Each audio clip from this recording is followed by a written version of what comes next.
They called her the architect of the impossible.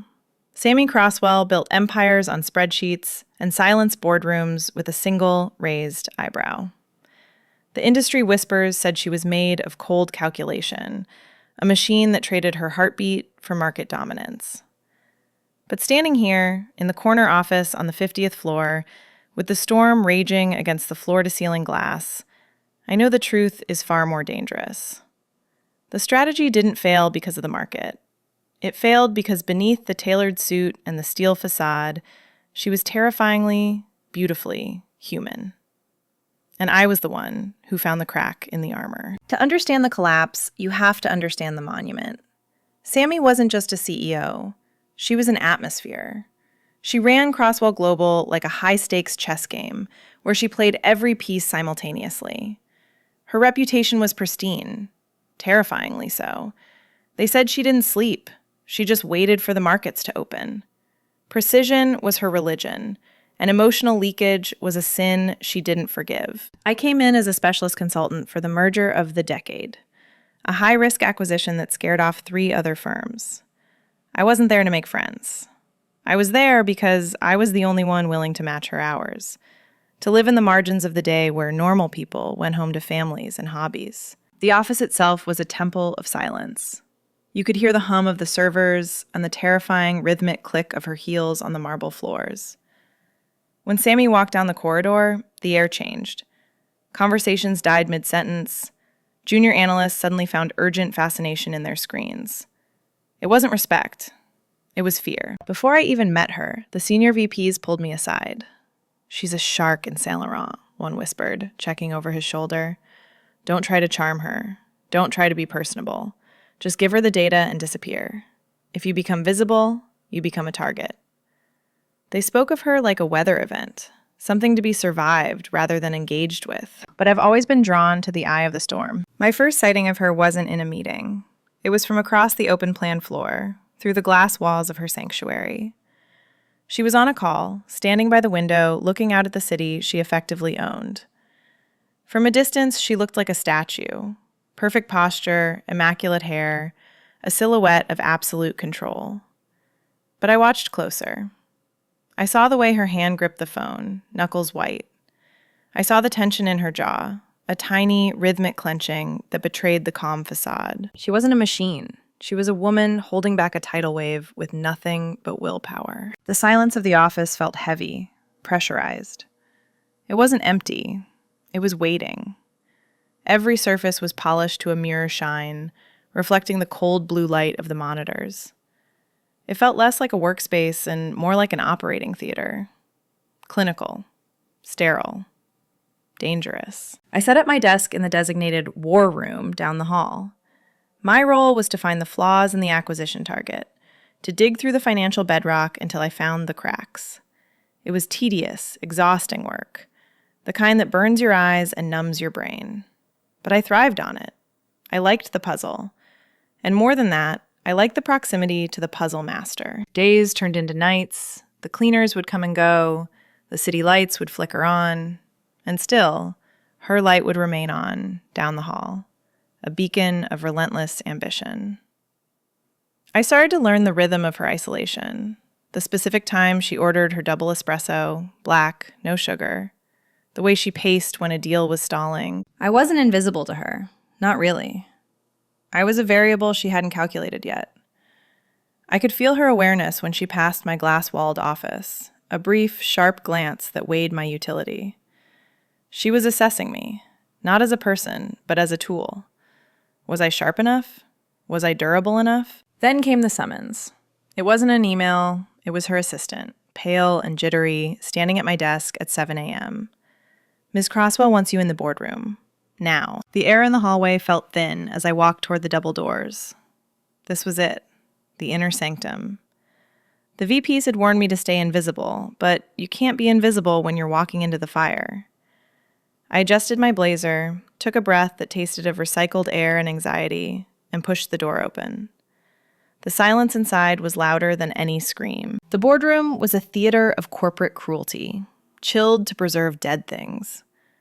12 men in Italian suits sat around the mahogany expanse, postures rigid, eyes fixed on the surface like condemned men.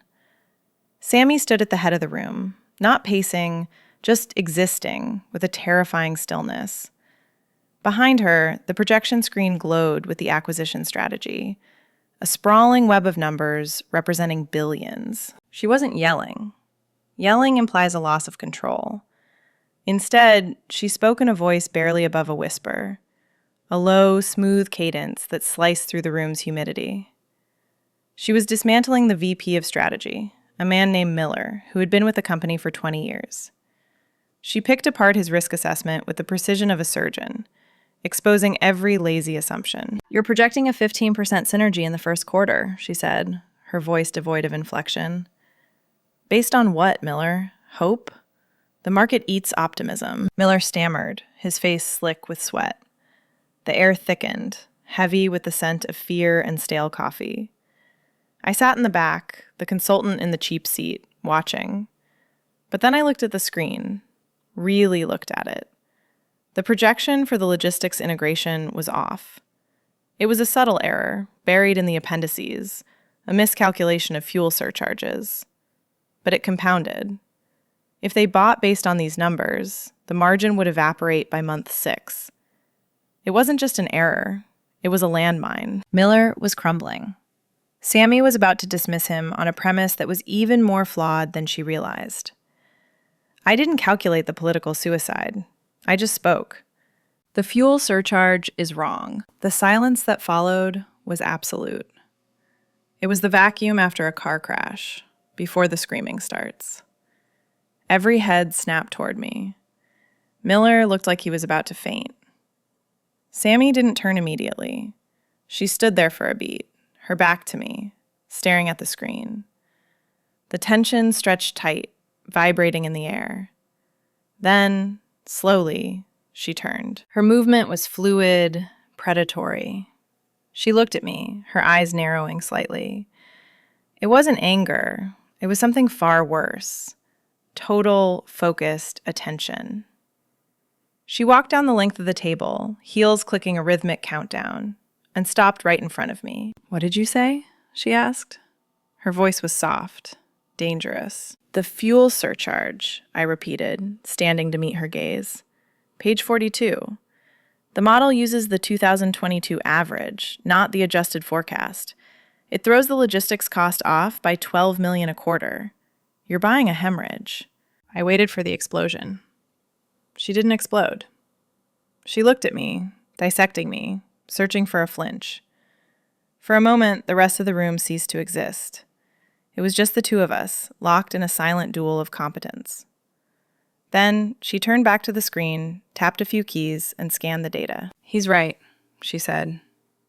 It wasn't an apology. It was a verdict. She turned to the table. "Get out, all of you. Redo the model. If I see old data again, don't come back." The executive scrambled, fleeing like school children. In 30 seconds, the room was empty. Except for me. I started to pack my notebook. "Not you," Sammy said. She hadn't moved. "Sit down." I sat. The door clicked shut, sealing us in. The silence now was different, charged, pressurized, heavy with sudden intimacy. Sammy walked over and leaned against the table, crossing her arms. The coldness receded, replaced by a sharp, hungry, intellectual curiosity. "You caught what 12 senior analysts missed," she said. She wasn't praising me. She was measuring me. "They were looking for what you wanted to see," I replied. I was looking for the truth. A corner of her mouth twitched. Dangerous habit. Necessary one, if you want to win. She held my gaze, unflinching.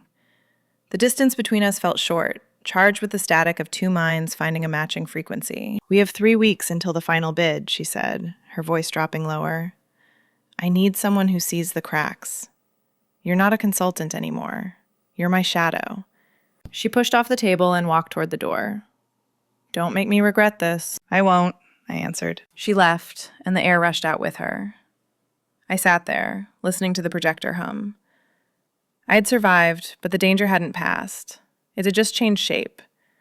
I wasn't just an employee anymore. I was hers. The days were a chaotic blur of ringing phones and frantic analysts, but the nights belonged entirely to us. That was when the architecture of silence took over the 50th floor. By 8 o'clock, the cleaning crews had ghosted through the lower levels. By 9, the city outside the floor-to-ceiling glass was just a grid of amber and white, a distant, sprawling galaxy that had absolutely nothing to do with the war we were waging in the penthouse.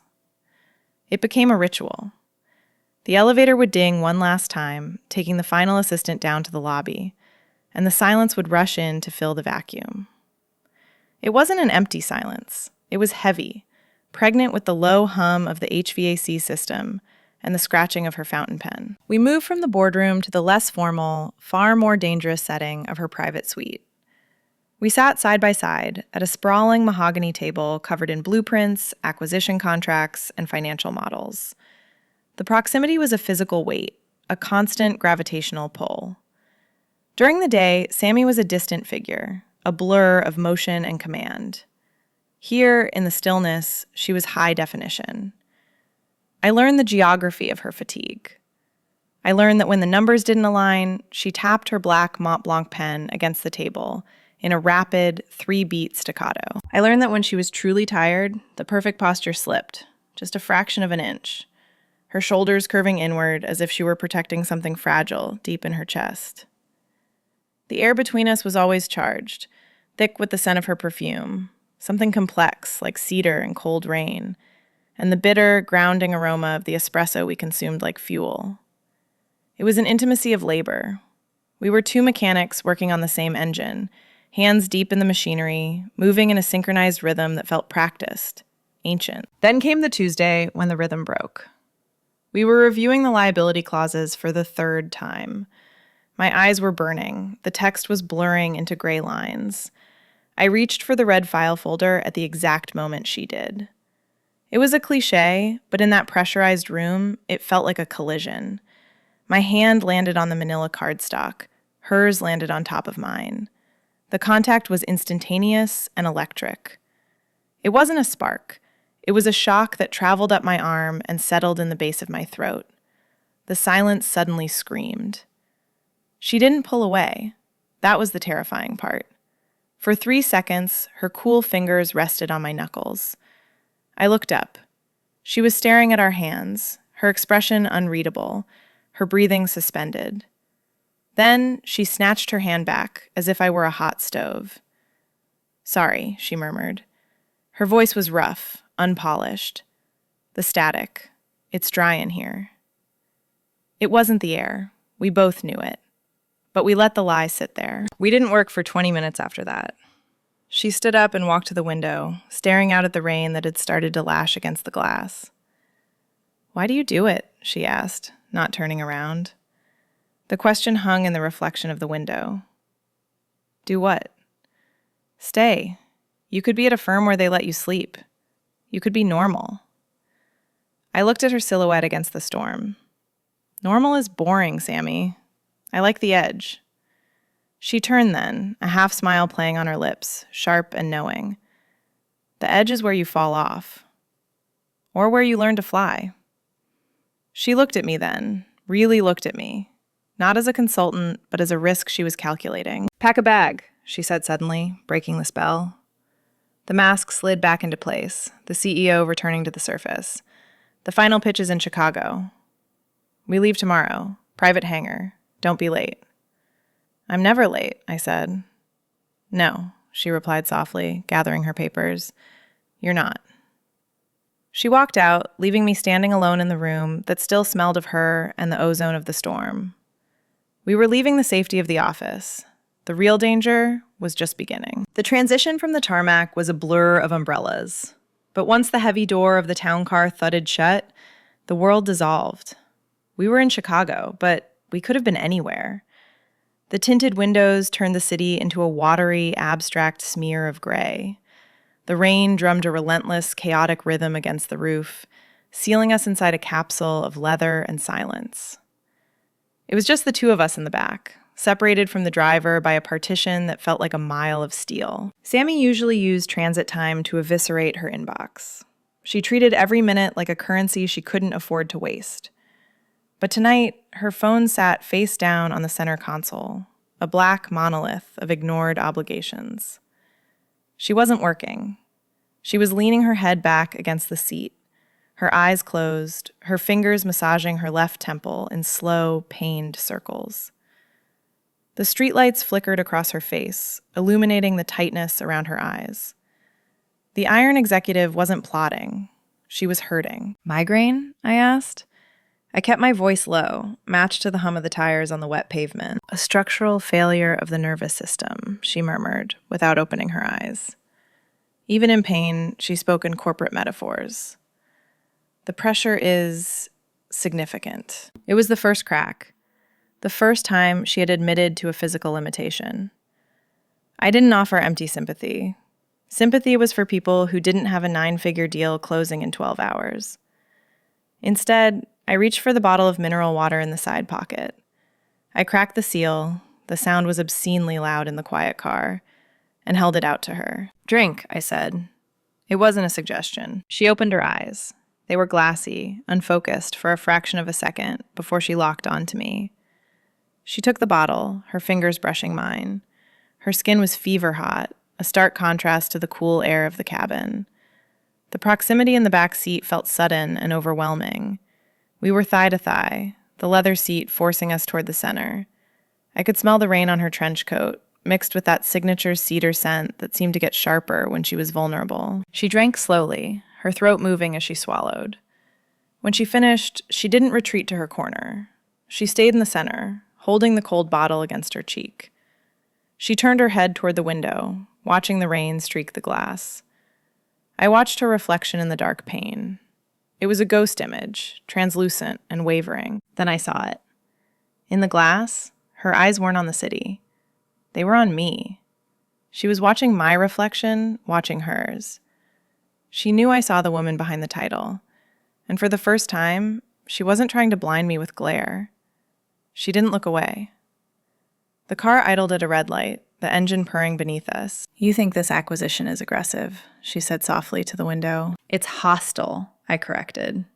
"You're eating a competitor to starve the market." "It's a defensive maneuver," she whispered.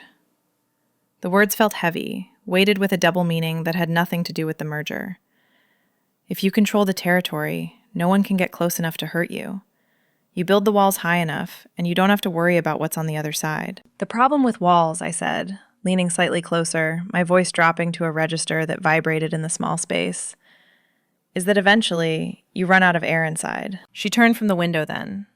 The reflection merged with the reality. We were inches apart. The air in the car thickened, charged with a sudden, suffocating awareness. It was the same static from the office, but concentrated, distilled by the darkness and the rain. Her gaze dropped to my mouth, then snapped back up to my eyes. It was a look of terrified assessment. She wasn't calculating a spreadsheet. She was calculating the risk of closing the distance. "I have plenty of air," she lied. Her voice wavered. "Do you?" The car lurched forward as the light changed, breaking the moment physically, but the tension remained, coiled tight between us like a spring. We sat in the heavy silence, the unspoken truth rattling louder than the rain. She wanted to be known, and she was terrified that I was the one figuring her out. The hotel loomed ahead, a spire of glass and light, offering a stage for the performance to resume. The elevator doors slid open on the 42nd floor, and the woman who had leaned her forehead against the cool glass of a rain-streaked window was gone. In her place stood the Titan. The transformation was instantaneous, a terrifying feat of compartmentalization that I had witnessed before, but never from this close a vantage point. Sammy Crosswell stepped into the hallway, her spine lengthened, her expression smoothed into a mask of absolute, impenetrable confidence. The migraine was buried deep beneath layers of willpower and ambition.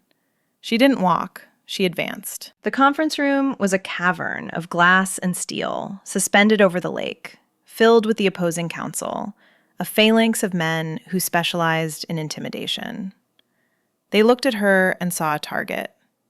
I looked at her and saw a loaded gun. The negotiation was a massacre. Sammy took the head of the table, and we moved like two halves of the same weapon. When the opposing CEO tried to leverage a pending patent suit, I didn't need to look at Sammy to know what she needed. I slid the folder containing the invalidated prior art across the mahogany surface. She took it without breaking eye contact with him, laying the evidence on the table like a royal flush. "Your leverage," she said, her voice low and smooth, "is a ghost story." The synergy between us was intoxicating. We were breathing the same rarefied air, speaking a language of glances and micro-expressions that rendered words unnecessary. It was the most intimate we had ever been, played out in front of 20 witnesses who had no idea they were watching a dance. When the papers were finally signed, the room exhaled. The tension that had held the air molecules together snapped. Sammy stood up, shook the hands of the men she had just conquered, and smiled, a sharp, victorious thing that didn't reach her eyes. But when she turned to me, the mask slipped just a fraction.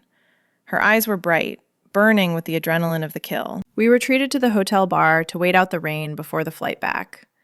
It was a dark, velvet-lined space, empty save for a few travelers speaking in hushed tones. The victory buzz was starting to fade, replaced by the heavy, sweet exhaustion that comes after a massive expenditure of mental energy. We sat in a booth in the back, sheltered by shadows. She ordered a scotch, neat. I did the same. When the crystal glasses arrived, she picked hers up, the amber liquid catching the low light. Her hand wasn't shaking anymore, but her shoulders had dropped. The armor was heavy, and for the first time in hours, she was letting herself feel the weight of it. "We crushed them," she said quietly, swirling the drink. "I expected more of a fight on the IP valuation." "You didn't give them room to fight," I replied. I took a sip, the burn of the alcohol mirroring the heat that was still radiating from the meeting. I looked at her, really looked at her. The way the light caught the curve of her throat, the way a single strand of hair had escaped her perfect bun during the battle. "You were breathtaking in there, Sammy." The words slipped out before I could filter them through a professional lens. It wasn't good job. It wasn't well executed. It was personal. She froze. The glass stopped halfway to her mouth. She looked at me, startled, a flush rising on her neck that had nothing to do with the scotch.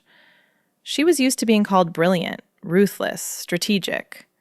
She wasn't used to being seen. "I was effective," she corrected, her voice faltering slightly. "No," I insisted, leaning forward, closing the distance over the small table. "You were magnificent. The way you control a room, it's not just strategy, it's art." She lowered her glass slowly, the ice clinking against the crystal, a sharp sound in the muffled quiet.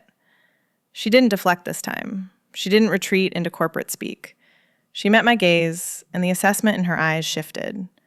The professional calculation dissolved, replaced by a raw, terrifying curiosity. She wasn't looking at her consultant anymore. She was looking at the person who had just handed her the world, wondering if I could handle her when she wasn't conquering it. "You see too much," she whispered. The air between us charged, heavy and thick. "I see you," I countered. She held my gaze for a long, suspended second, her breath hitching. Then she set her glass down with a decisive click. "I'm tired of talking about business," she said, standing up. "Let's go upstairs." The walk from the bar to the elevator bank felt like crossing a border between two warring nations. We moved in silence, the plush hotel carpet swallowing the sound of our footsteps, leaving only the rhythm of our breathing to mark the time. The lobby was a cavern of gold leaf and marble, empty at this hour, save for a night porter buffing the floor. But it felt crowded with the weight of what we weren't saying. When the brushed steel doors of the elevator slid open, they revealed a glass box suspended against the night sky, a terrifying, transparent cage that offered a panoramic view of the world Sammy had just conquered. She stepped in first, I followed, and the doors slid shut with a soft pneumatic hiss that sealed us in. There was no driver this time, no partition, no distraction. Just the two of us and the mechanics of ascension. I pressed the button for the penthouse floor. The car lurched upward, the ground falling away beneath our feet. Through the glass walls, Chicago shrank into a circuit board of ambition and light. But I couldn't take my eyes off her. Sammy had retreated to the corner of the car, putting as much distance between us as the 6-foot square allowed. She was staring fixedly at the digital display above the door. Her hands were clasped tightly in front of her, knuckles pale. She was holding herself together by sheer force of will, treating the rising numbers like a lifeline. "You're counting," I said. My voice was low, but in the glass box it sounded loud. Sammy didn't turn. I'm thinking, she corrected, her voice tight. I'm reviewing the closing terms. The patent valuation. You're not thinking about the patent, I interrupted, taking a step toward her. You stopped thinking about the deal the moment we left the boardroom. You're counting the floors because you're trying to calculate how much time you have left to put the armor back on. She flinched, a tiny motion betrayed by her reflection in the glass door. I don't know what you're talking about, she whispered. Sammy, look at me. No. The word was sharp, a reflex. If I look at you, I lose the calculation. There is no calculation for this, I said, stepping closer. I was close enough now to smell the scotch on her breath, mixed with the rain and the cedar. You can't strategize this. You can't build a model for it. You just have to let it happen. She let out a shaky breath, her composure fracturing. I don't let things happen. I make them happen. I control the variables. That is what I do. That is all I do. And what happens when you can't? I asked softly. What happens when the variable is standing right in front of you and you don't know the outcome? It terrifies me, she admitted. The confession was barely audible, stripped of all her usual power. The elevator chimed. Penthouse. The ascent stopped with a gentle shudder that seemed to vibrate through the floor and straight into my bones. The doors slid open, revealing the long, empty hallway of the executive floor. But neither of us moved. Sammy finally tore her eyes away from the numbers and looked at me. Her gaze was wide, stripped of the CEO persona, revealing a raw, naked vulnerability that hit me like a physical blow.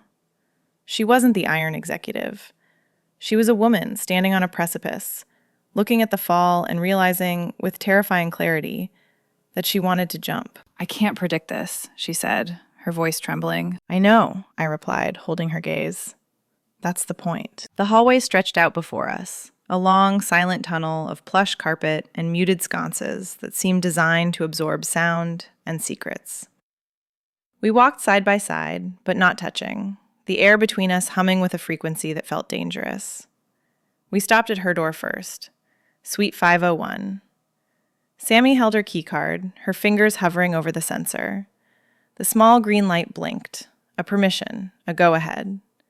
The lock clicked with a mechanical finality that echoed in the quiet corridor. She pushed the heavy door open, stepping into the darkness of the room.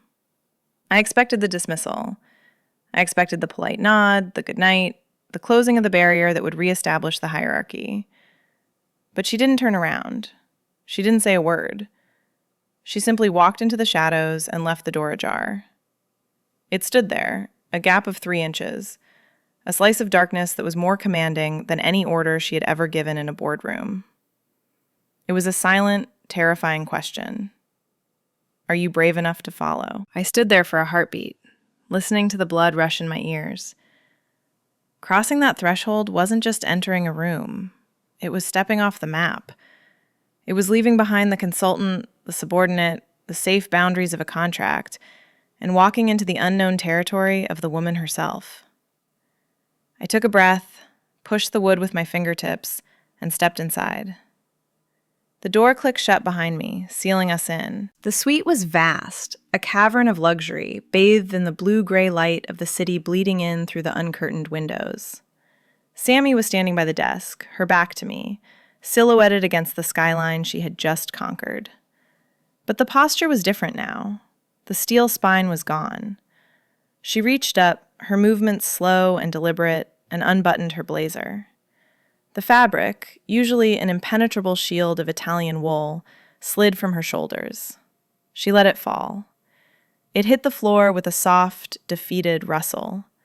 She didn't pick it up. She didn't care. Then she kicked off her heels, one, then the other. The sound of them toppling onto the carpet felt illicit, a dismantling of the pedestal she stood on. Without the extra 3 inches, she looked smaller, more human. She stood in her stocking feet and a cream silk blouse that shimmered in the half-light, the fabric clinging to her frame, revealing the tension held in the curve of her back. She wasn't the CEO anymore. She was just a woman standing in the wreckage of her own perfection. She walked to the small bar cart in the corner, the crystal decanters catching the stray light. I don't drink alone, she said, her voice rough, stripped of its usual polish. Not like this. You're not alone, I said. My voice sounded too loud in the quiet room. She reached for the scotch. I watched her hand. The hand that had signed billion-dollar contracts without a tremor. the hand that had pointed out flaws in logic with surgical steadiness. It was shaking. The crystal stopper clattered against the glass rim, a tiny, violent sound of loss of control. She gripped the edge of the mahogany desk to steady herself, her knuckles white. "Do you know how heavy it is?" she whispered, not turning around. "The armor?" "I can imagine." "No," she corrected, spinning around to face me. Her eyes were dark, wide pools of exhaustion and something that looked dangerously like hunger. "You can't. You get to leave. You get to go home and be someone. I am always her. I am always the Iron Executive. I am always the smartest person in the room." She took a jagged breath. "I am tired of being the smartest person in the room, because it means I am always the only person in the room." She took a sip of the drink, wincing as it burned going down. "I built this fortress so no one could hurt me. I made myself untouchable because I thought safety was the victory condition. But I calculated it wrong." "What did you miss?" I asked, taking a step toward her. "The cost of the silence," she admitted. She looked at her hands as if they belonged to a stranger. "My weakness isn't the market volatility. It isn't a flaw in the acquisition strategy. It's this. It's the terrifying, illogical desire to be known, to have someone look at me and not see a bank account or a title or a ladder to climb. I want—" She stopped, the words catching in her throat, terrified of their own shape. "What do you want, Sammy?" I pushed, my voice soft but relentless. "I want to be touched without an agenda," she confessed, the admission tearing out of her. "I want to stop calculating the outcome for 5 minutes. I want to surrender the strategy." The air in the room shifted, thickening into a physical presence. The distance between us was no longer empty space. It was a magnetic field. I walked toward her. I didn't rush. I moved with the inevitability of the tide coming in. I stopped just inside her personal space, close enough to feel the heat radiating from her skin, close enough to see the pulse fluttering frantically in the hollow of her throat. "Then let it go," I whispered. "Let the strategy fail." I stepped into the breach. The space between us, once a vast canyon of professional protocol, evaporated. I didn't reach for her immediately. I let the proximity do the work, the heat of my body pressing against the air surrounding her, forcing her to acknowledge the undeniable physics involved. She took a step back, a reflex of retreat, but her hips hit the edge of the mahogany desk. There was nowhere left to go. She looked up at me, her eyes wide, searching my face for a clause, an escape hatch, a reason to stop. But I didn't give her one. I placed my flat hands on the desk on either side of her, boxing her in. I didn't touch her yet. I just held her there, in the cage of my arms, leaning down until our faces were inches apart. "You can't negotiate this, Sammy," I whispered. My voice was rough, a stark contrast to the smooth, polished tones we used in boardrooms. "There is no leverage here, no deal points, just this." She stopped breathing. I saw the calculation die in her eyes. The frantic ticker tape of risk assessment behind her irises slowed and went blank. The panic that had been there a moment ago didn't disappear. It transmuted. It turned into something darker, sharper. Hunger. "I don't know how to lose," she breathed, the confession ghosting across my lips. "You're not losing," I murmured, tilting my head. "You're finally letting someone else drive." I closed the final inch. It wasn't a tentative exploration. It was a collision. My mouth found hers, and the impact was seismic. For a fraction of a second, she went rigid, the muscle memory of control fighting against the instinct of need. But then, with a sound that was half sob, half gasp, she broke. The Iron Executive didn't just bend. She simply melted. She grabbed the lapels of my jacket, her fingers twisting into the fabric with a desperate, white-knuckled grip, pulling me closer, as if she were drowning, and I was the only solid thing left in the universe. She kissed me back with a raw ferocity that shocked me. It wasn't the kiss of a calculated woman. It was the kiss of someone who had been starving for a decade. It tasted of scotch, rain, and a terrifying raw relief. I pressed her back against the desk, my hands sliding from the wood to her waist. The silk of her blouse was cool and slippery under my palms, a stark contrast to the fever heat of her skin beneath it. I I felt the sharp intake of her breath against my mouth as my thumbs brushed the curve of her ribs. She arched into the touch, abandoning the pretense of the woman who commanded vast armies. Here, in the blue-gray dark of the penthouse, she was just Sammy. The massive city skyline glittered behind her, $1 billion of real estate watching. But she didn't care. She didn't look at the empire she built. Her eyes were closed tight, shutting out the world to focus entirely on the sensation of my hands on her, my mouth on hers. "Please," she whispered against my lips. A plea with no specific request, just a demand for more. More contact, more reality, anything that wasn't the cold math of her existence. I ran my hand up her spine, feeling the tension that had lived there for years finally begin to dissolve. Every knot in her shoulders, every rigid line of her posture unspooled under my touch. She made a low sound in her throat, a vibration of pure want, and tangled her fingers in my hair, pulling me down, anchoring me to her. It was a total surrender. The strategy had failed, completely and utterly. And in the wreckage, we found something far more valuable than a merger. We found the truth. The titles dissolved, the salaries became abstract numbers. In the silence of that room, the only currency that mattered was the friction of skin and the desperate, synchronized rhythm of our breathing. She wasn't the CEO. I wasn't the consultant. We were just two people who had found the only quiet place in a loud world. The storm outside had passed, but the one inside was just beginning.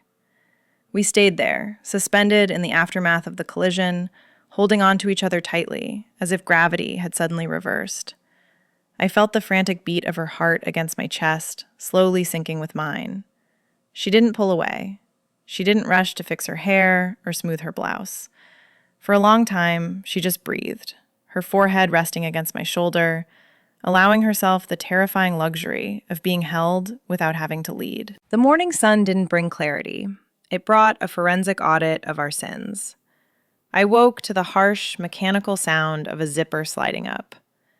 Sunlight flooded the penthouse suite, unforgiving and bright, bleaching out the shadows where we had hidden the night before. Sammy was standing by the floor-to-ceiling window, fully dressed. Her hair was pinned back, her heels were on, and her back was a monument to discipline. "We need to establish the parameters of what happened," she said. Her voice was glass, smooth, transparent, and terrifyingly cold. She didn't turn around. It was a lapse in judgment, a statistical anomaly resulting from adrenaline, scotch, and exhaustion. I have reviewed the HR policies regarding fraternization. While you are technically a consultant, the optical risk is significant. She was reciting a defense strategy. She was trying to box the night into a risk column so she could write it off as a sunken cost. I sat up, the high thread count sheets pooling around me. I didn't feel shame. I felt the lingering, electric hum of her skin against mine. "Sammy," I said, my voice rough with sleep. "Ms. Crosswell," she corrected, finally turning. Her eyes were guarded, the amber hardened back into stone. "In this room, during daylight hours, I am Ms. Crosswell. We have a flight in 2 hours. I expect the final report on the acquisition integration on my desk by noon." It was a test. She was daring me to accept the demotion, to retreat back to the safety of the org chart. It would have been easier to nod, to grab my clothes and disappear into the role of the obedient subordinate. But I remembered the way she had whispered "please" against my mouth. I remembered the desperate grip of her hands. "No," I said quietly. She blinked, the mask slipping for a fraction of a second. "Excuse me?" I stood up and walked toward her. I didn't stop at the invisible barrier of her authority. "You don't get to do that. You don't get to rewrite history just because the sun came up. That wasn't a lapse, Sammy. That was the only honest thing you've done in 10 years. "It is unsustainable," she argued, her voice rising, cracking under the pressure of her own walls. She took a step back, her heel hitting the glass. "I cannot be soft. The board will smell blood. The market destroys soft things." "Then don't be soft for them," I countered, stopping inches from her face. "Be the shark for them. Be the iron executive. Scare them to death. But don't lie to me. We aren't a risk to the bottom line. We're a strategy you haven't tested yet." She stared at me, her chest rising and falling rapidly. The calculation was running behind her eyes again, frantic and fast, but this time the variables had changed. She realized I wasn't asking her to choose between the crown and the heart. I was offering to help her carry both. Terms, she whispered, the negotiator surfacing as a survival mechanism. Absolute discretion. No public displays, no lingering looks in the corridor. If this affects the metrics, we terminate. Agreed, I said. I reached out and tucked a loose strand of hair behind her ear, a gesture of ownership that made her breath hitch. But in private, the armor stays off. And you never call me Mr. Consultant again. She closed her eyes and leaned into my touch, a surrender that felt heavier than the victory in the boardroom. Deal. The return to the office was a masterclass in duality. To the world, nothing had changed. Sammy was still the terrifying deity of the 50th floor. She decimated competitors and silenced rooms with a single raised eyebrow. But the dynamic had evolved. Under the heavy oak of the boardroom table, during the quarterly review, her foot found mine. She pressed her heel against my ankle, a solid, grounding weight. I looked up. She was flaying the CFO for a margin error, her face a mask of professional disdain. But for a split second, her eyes flicked to mine, and I saw the secret smile buried deep in the amber. The power dynamic hadn't just shifted. It had equalized into something dangerous and sustainable. The world sees the ruthless strategist in tailored suits. But I know the truth. I see her on Sunday mornings, wearing oversized reading glasses and a cashmere sweater, curled up on the sofa with a paperback mystery. I know the woman who learned that losing control is the only way to truly win. Some risks yield returns no spreadsheet can predict. If you understand the thrill of a high-stakes secret, subscribe for more.